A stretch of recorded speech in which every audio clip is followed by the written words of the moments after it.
Bandyopadhyay B Ed করেছেন, এমনকি লুকিয়ে লুকিয়ে এলএলবিও করেছেন। আজও আমার মনে আছে, তো 2 বছর এমের যে ক্লাস থাকে, আমি তার মধ্যে 1 বছর ক্লাস করেছিলাম লুকিয়ে লুকিয়ে। আমার পরিচয় তখন কেউ জানতে পারেনি। আমি যখন এলএলবিও করেছি তখন আমার পরিচয় কেউ জানতে পারেনি। এই একটা স্কোপ ছিল আর কি। মমতা ব্যানার্জি এমএ করেছে, মমতা ব্যানার্জি এলএলবি করেছে, বিএড করেছে, সব লুকিয়ে লুকিয়ে করেছে, লুকিয়ে এলএলবিটা লুকিয়ে এলএলবি। এটা প্রকাশ্যে বললো, প্রকাশ্যে বললো, প্রকাশ্যে বললো। মমতা ব্যানার্জি বে করেছে লুকিয়ে লুকিয়ে, বললো না। মমতা ব্যানার্জির মনা হয়েছে লুকিয়ে লুকিয়ে, সেটা বললো না।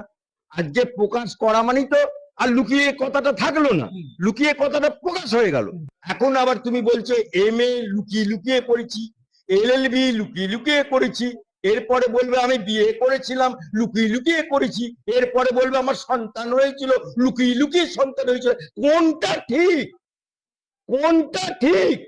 আর কত কি শুনবো এই মমতা ব্যানার্জির মুখে। রেড রোডে নামাজ যখন হয়, যেখানে নারীদের প্রবেশ নেই, উনি তখন ওই রেড রোড নামাজে এরকম করে মাথায় ওড়নাটা চাপিয়ে আল্লাহু আমিন, আল্লাহু আকবার, তখন মমতা ব্যানার্জি থেকে মমতা বেগম হয়ে যায়। আবার তার কারণ মুসলমান দেখলেই ওর ব্যালটের কথা মনে পড়ে। আবার যখন মা দুর্গার পুজো হয় তখন উনি ফিতে কাটে, ফিতে কাটতে গিয়ে বলে যা দেবী সর্বভূতস্যৈ নমস্তস্যৈ নমস্তস্যৈ, তখন হয়ে যায় সাত্বিক ব্রাহ্মণ।